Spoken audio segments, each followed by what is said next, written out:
Welcome to Design, Create, Inspire with me, Bryn Young. I'm an entrepreneur and designer specializing in residential and sustainable design. My background is in interior design and architecture, but also entrepreneurship and small business management. I have been running a successful award-winning design firm for over 6 years, and I'm here to discuss all things design and business. There are over 1 million podcasts to choose from right now, so thank you for taking the time to chat with me today. I hope to bring you value with every episode I create, so let's get started.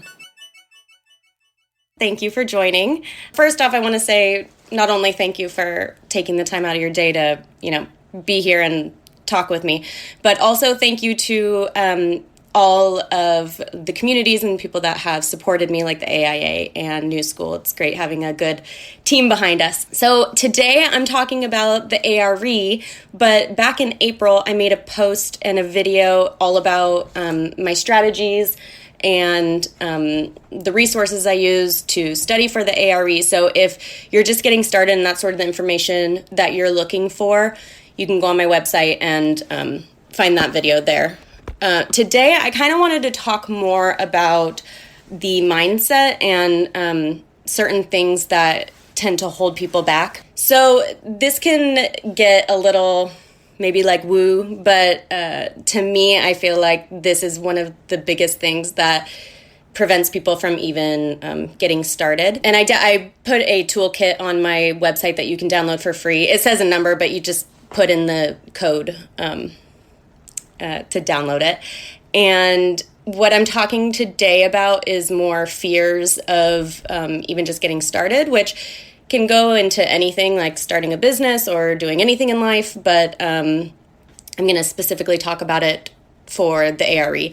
And just so you guys know, this information isn't like new necessarily or information that I've, made up myself. It's just stuff that I have learned over the years and kind of put into practice and thought that I would share it with you. But there's 4 common types of fears, and these aren't, obviously there's like life or death fears, that sort of thing, but more 4 common types of fears that prevent us from taking risks or doing things. And I'm just going to name them off real quick, and then we'll kind of go through them. So there's fear of self-worth, which is like the imposter syndrome. There's fear of failure, fear of judgment, and fear of imperfection. And some may resonate with some people, while others resonate with other people. I know there's certain ones that I can pinpoint, be like, yep, that's me. So the whole idea of this is to be able to acknowledge it and see when it comes up and be able to kind of tackle it. So by not addressing your fears, you kind of just create a lot of excuses like, oh, I don't have time. Oh, too much studying. I'm done with school. I've done the whole school thing. I don't want to study. But it's kind of like our defense mechanism to prevent us from actually going for it. And so let's just start with the first one, fear of self-worth. The imposter syndrome. So this typically looks like, why me? I'm not worth it. There's much better architects out there or people who are going to be architects. So, why should I be the one to go do it? I'm not smart enough, that sort of thing. There's also the fear of failure. So this is very real with the AREs. It's just you're scared that you're not going to pass. You're scared that you're going to fail, and you don't want to take risks in order to not fail. So what this looks like is not even signing up or starting the exams because you're scared you're going to fail. And failure is really real with these exams. It's definitely something that most people experience and something that you kind of have to address and know that it's going to be okay if you do fail. And that'll be something that I talk about towards the end, is just like the strategies to get through this and be okay with the failing. So the next one's fear of judgment. And this is also very real with the AREs, especially if you're working in a firm and you've told everybody that, oh, I'm going to take the AREs, or everybody knows. There's a really big fear of judgment that when you do fail, you're looked at as not a good designer or not capable, or you're scared your boss is going to be like, oh, why did I hire this person? They're not even passing these exams. So there's a big fear of judgment. Even in amongst your peers. I remember taking my first exam and I failed my first exam and I was so embarrassed. Like I didn't want to tell anybody because, in school, and especially architecture school, and this will be part of the last fear, but especially architecture school, there's a lot of, it's like healthy competition, but there's, you're always judging each other's designs and whatnot. And then you go off and then you fail this exam and you're like, oh my gosh, it's so embarrassing. I don't want anybody to know. So there is this big fear of judgment. And then with that is not even taking the risk to take it because you can make that excuse of, oh, I've been too busy. I don't want to take it. So nobody can judge you for failing it. And then the last one is the fear of imperfection. And I think this one really resonates with a lot of future architects and people in the design world because we have gone through a lot of schooling and education, and there are a lot of perfectionists in this industry. I mean, that's why we're in this industry, because we are good at the details and, perfecting those little things. But first off, there'll never be perfection in architecture. Even a set of plans will always be imperfect. It can never be perfect. But this can look like, I have to get the highest grade. Sorry, Joe, I just saw your terrible seeing the fail. I know. And I actually, so Joe just said he hates seeing the fail across the screen. And that is something that I want to address because I guess I'm trying to normalize the idea of failure, and it's not really just to scare you, and it's not to premeditate a fail. It's, because it's always good to be positive and manifest a pass. But I guess what I'm trying to do with that is after I failed my first exam, I literally went on Google and I just said I said failed ARE. Like, what do I do? And there wasn't really anything out there. And I think especially, and this goes into the fear of imperfection with architects, I think that we are scared to address those fails, or like I said earlier with the judgment, maybe not even tell people that we took it to, don't even tell people we failed because we don't want to show that imperfection. And so I guess my whole point of opening up about this and talking about fear and judgment and failure and that whole thing is just to normalize it, just to be like, look, we're all human. We're all wanting to be the next Bjarke Ingels and be the best architects. But at the same time, there's failure involved. You cannot get to the finish line of anything, of any success, without going through the hurdles of failure. And so I think it's a topic that we need to be okay with addressing and normalizing. So I know it's like, I don't want to manifest a fail for anyone. I want you all to know you will pass eventually. You'll get through it. Some people pass all of them on the first try. Some people take 10 years to get through it. Some people take 10 days to get through it. I did hear about someone taking it in 6 days and passing all 6 and not even really studying much. So there's situations. So don't go in it, freaking out about the fail. Go in it with, I guess exactly what I'm saying is go into it with the strategies of what to know when to fail. I forget who it was. Shoot, I wish I knew, but you just made me think of it. There's a coach who coaches professional athletes and like Olympic athletes. And one thing he has his athletes do is to not only visualize a win, but to visualize a loss. And so that when it does happen, like visualize, it might even be Tim Ferriss because that's like what I'm going to be going over, but visualize what's going to happen if you do fail so that you know how to react, so you know what to do when that happens. Sit and visualize you sitting at the computer and seeing pass on the screen and feel all those feelings. And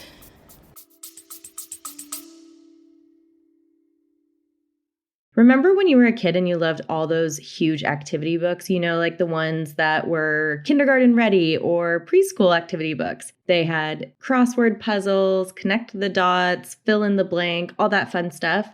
And really, you just thought you were having fun, but you were actually learning some really valuable information. Well, I decided to create exactly that for the AREs. I know it sounds a little crazy, but I felt like we needed to bring back the play in the exam process. So, for a limited time only, I have released a beta version of this so you can try it out, test it, and give me your feedback. I decided to do it this way so that I can create the final version to be exactly what you want rather than me guessing what you need. So the best part about this is during this beta launch, I am releasing it for a pay what you want scale. So yeah, this means you could literally get it for $10, $20, $50, $100, whatever you want to contribute to releasing this brand new product. Then I ask you to try it out, use it, test it, and then please give me your feedback. And that way I can create an epic product that can help you pass your exams. Okay, who's in? If you want to find out more, just head over to dci.beyoungdesign.com/workbook. Can't wait for you to check it out. In the future, try to go for that. But at the same time, sit and visualize seeing fail and feel how you're going to feel. Or another way too is to sit at this pretend you're sitting at the screen and imagine seeing a question you have no idea what it's even asking. It doesn't even sound like English to you. So sit there and visualize that happening. Well, what do? If you only think about the positive things that are going to happen when that scary thing comes up, you won't know how to react, or maybe you'll fight or flight. So say you're sitting there, you visualize something coming on the screen that is totally not anything you've ever seen in your life. Okay, well, how do I react? Okay, well, first of all, I just read the questions. I can try to knock off whatever I can that seems totally off the charts.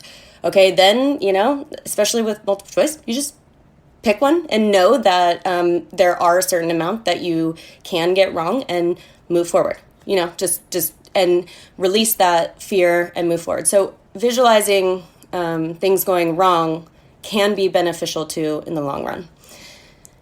Okay, so those are the big types of fears, and I think what's important is kind of giving them a ranking like 1 through 10 to see which ones resonate the most with you, so that you can kind of be aware of them. So say you're sitting down to start the exam, or you're sitting down to schedule it, and all of a sudden you start thinking like, why am I even doing this? Like, what if I don't know the answers? Well, then you can kick in and be like, nope, that's just myself, worrying about it. That's just my fear of imperfection. And then you can kind of move forward.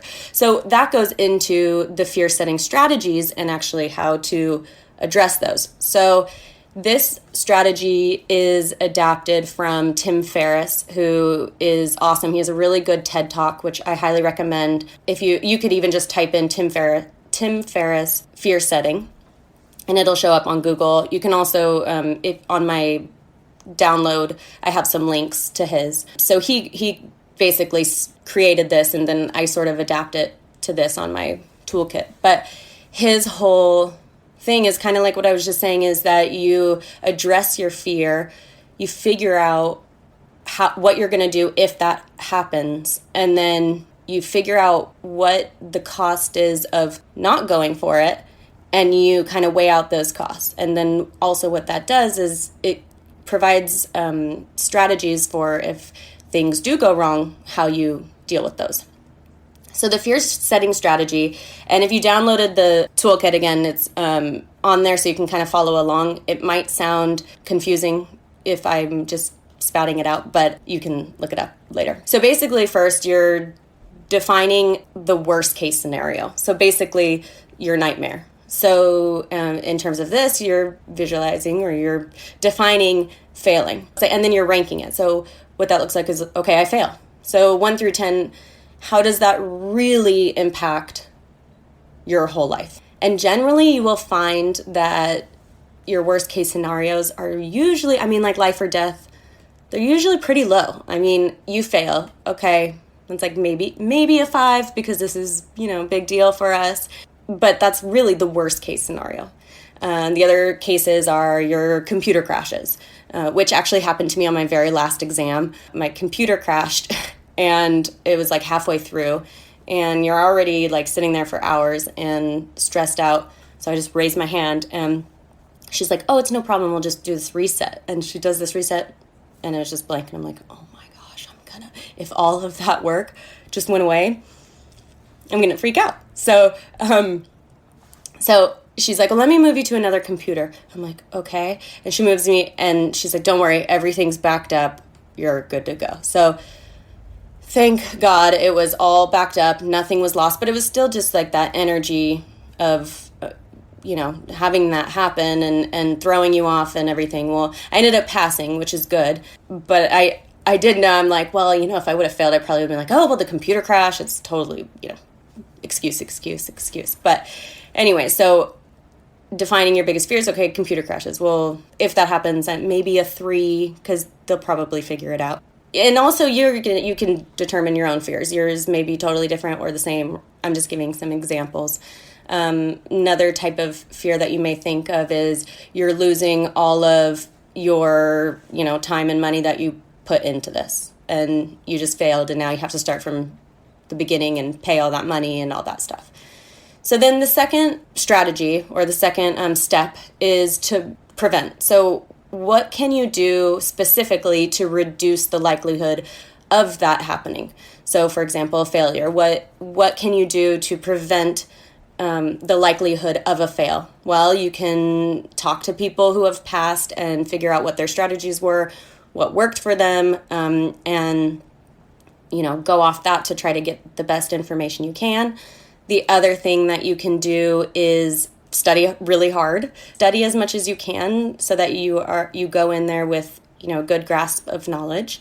And then know what you need to do. So steps that you need to do if your computer crashes, or which it's easy when you're in there. I mean, if your computer crashes, you just raise your hand, they figure it out. I have heard horror stories about computer crashes and stuff like that, but I think they're pretty well handled. And also right now, I know they're doing things a little bit differently. And once they start doing online exams, I can't speak for that, but I'm sure they'll have it all figured out. And then, preventing with the whole time and money aspect, you can apply for scholarships. If you work for a firm, you can see if they offer any sort of payment for the exams, which I think a lot of bigger employers do that. And then you can also save specifically for that. And then you can also just go in knowing that any time that you put towards these exams is just making you a better architect in the long run. And it's just going to set you up for, knowing the information better for the next time. Every fail that I had, I looked at it, of course, was bummer. And I was, took a couple days until I could think of the positive. But I did know, okay, I'm going to know this information even better, which feeling more confident in this industry is always the best. So you're going to know the information way better. And I kind of think, okay, well, I didn't totally know the information as well as I should have. So probably should have failed. I don't know. Okay. So then the last one is repair. So what steps do you do if you fail?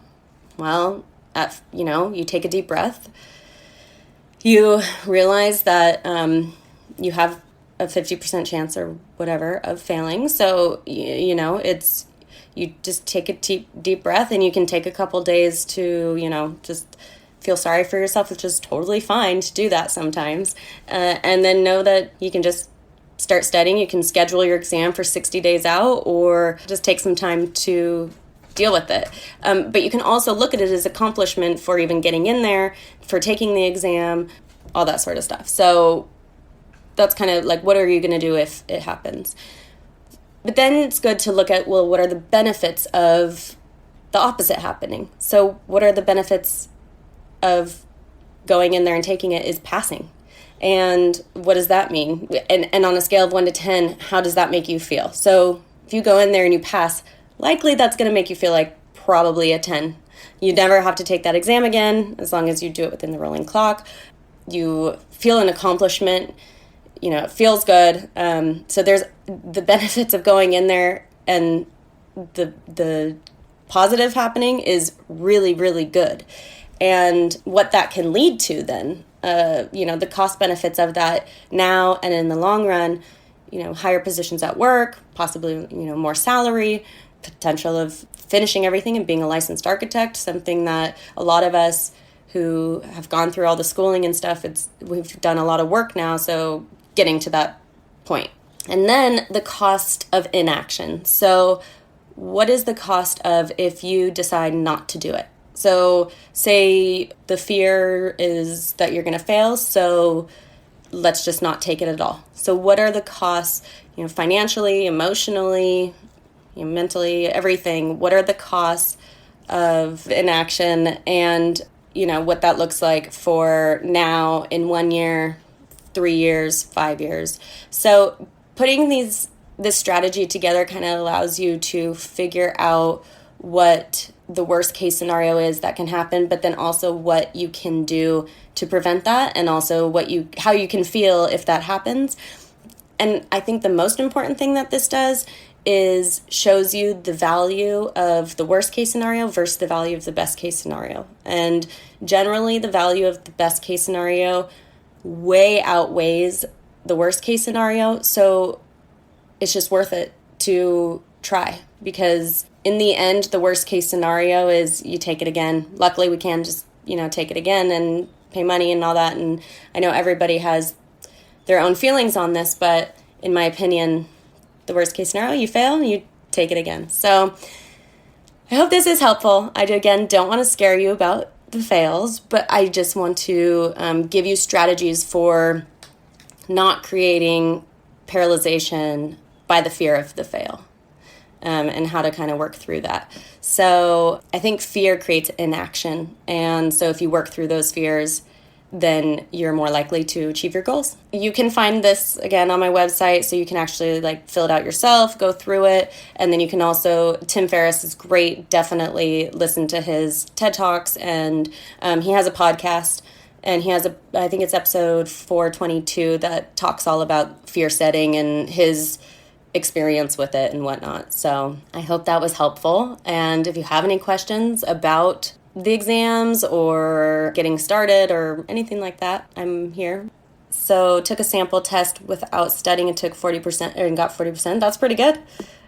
And I think too, with that, taking your sample test, it totally depends on which test you're taking too, because sometimes you could get really bad scores and still pass the exam just because some sample tests are better than the other.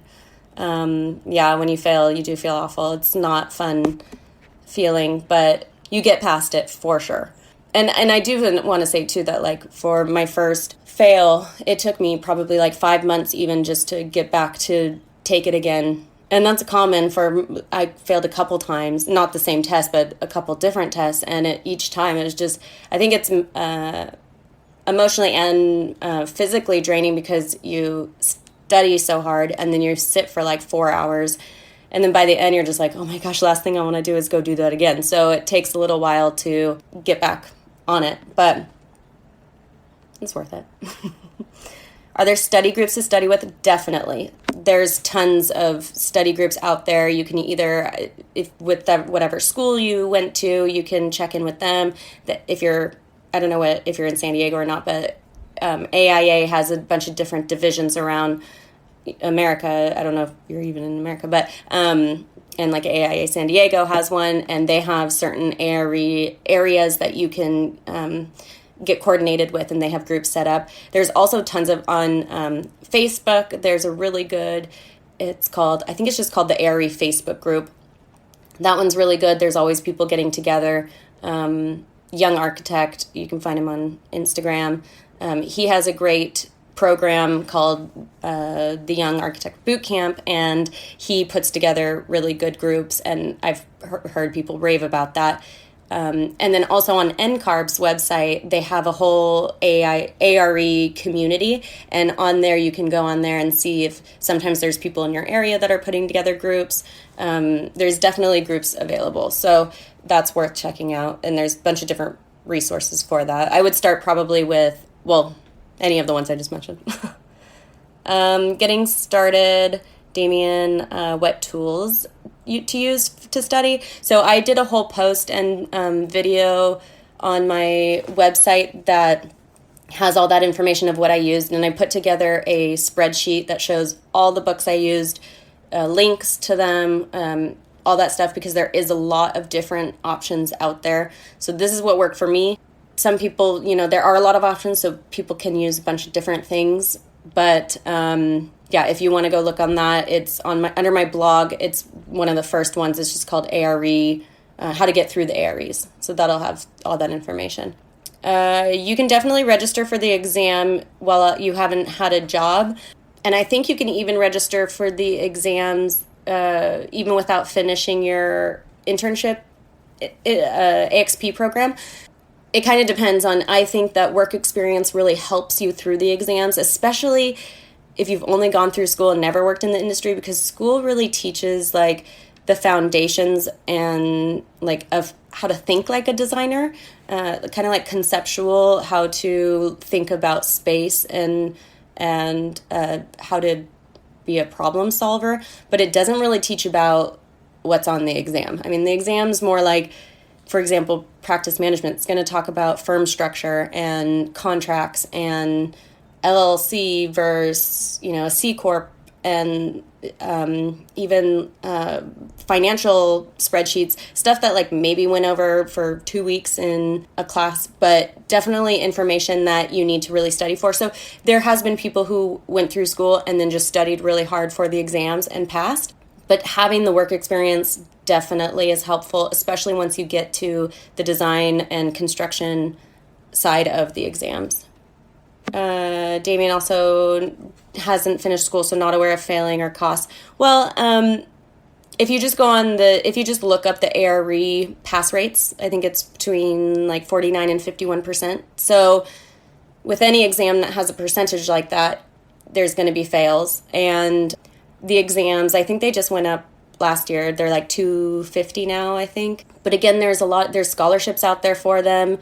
And also the way I think about it is it's an investment for your future. So $250, well, once you're a licensed architect, that's like, depending on where you're working, but maybe 2 hours worth of billable hours or whatnot. I think it's important to think of it as an investment into your future. If you look at it as $250 or look at it as a whole, even look at it as a whole, I would think, okay, well, look how much we just spent on architecture school or, all that, and then now you can't call yourself an architect. It's worth maybe a couple $1,000s to invest in yourself to reach your goals. And I believe that if you put out that money to reach those goals, that it will come back to you tenfold. So money is kind of all a perception, and everyone deals with that perception differently. But if you look at it as an investment into yourself and know that that money is going to come back to you, it's totally worth it. Failing is totally frustrating. I 100% agree. Oh, you're so sweet. You remember me yes, exactly. You can always retake it. I failed my PPD 2 times, and then I was going in to take my third, and after your third try, you do have to wait a year. And I remember being terrified that I was going to fail that third time. That was actually my very last exam. And thinking that I would have to wait a whole nother year. And I know, having that fear, I was going to say having that fear wasn't really healthy, but at the same time, I still went in and I did it. So I guess the realization that I was going to have to maybe wait a year was there. And so I addressed it, but it was not a fun idea. But luckily I passed and then I was done. So, it's really frustrating, and it's okay to feel frustrated with a fail, and it's okay to take a couple days or a week or a couple weeks and not want to open up your anything right now, because it's okay to just take a break from it. But know that exactly, you can take it again, and eventually you will get through it. If you stick with it, you will get through it for sure. 235, thanks, Joe. I think they went up. I think it was 210. It was 210 last year, and then they went up 235. So, well, thank you guys. I appreciate you being here for my very first live. I hope it was informational, and I hope that the toolkit will help you, because I think that where you actually can sit with your own thoughts and your own fears and everything and work through that, I think it's motivational to see the benefits, and I think it'll inspire, hopefully, to schedule your first exam. So let me know. I want to hear if you guys schedule your exam, and if you do, if you pass. If you don't and you fail, don't be afraid to tell me. It's okay to fail. I'm here for you. You're not a failure, and you're not a bad designer if you fail. That's important to know. You're only going to get better if you take it again. You're only going to be a better designer at the end. So I appreciate you guys. Thank you so much for being here, and hopefully the next live I do will be a little more streamlined. All right, guys. Thank you.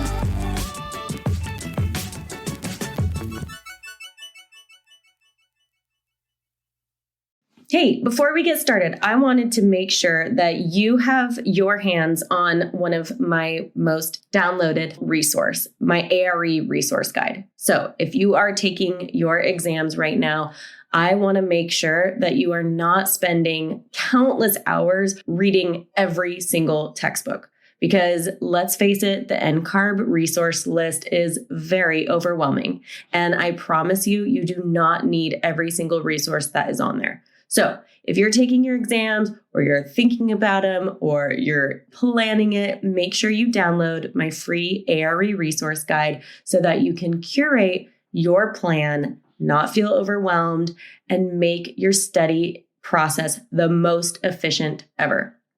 I'll leave a link down below, but you can also head over to dci.beyoungdesign.com/ARE resources to download your copy today and get started taking and passing your exams. All right, enjoy the show. I will talk to you later.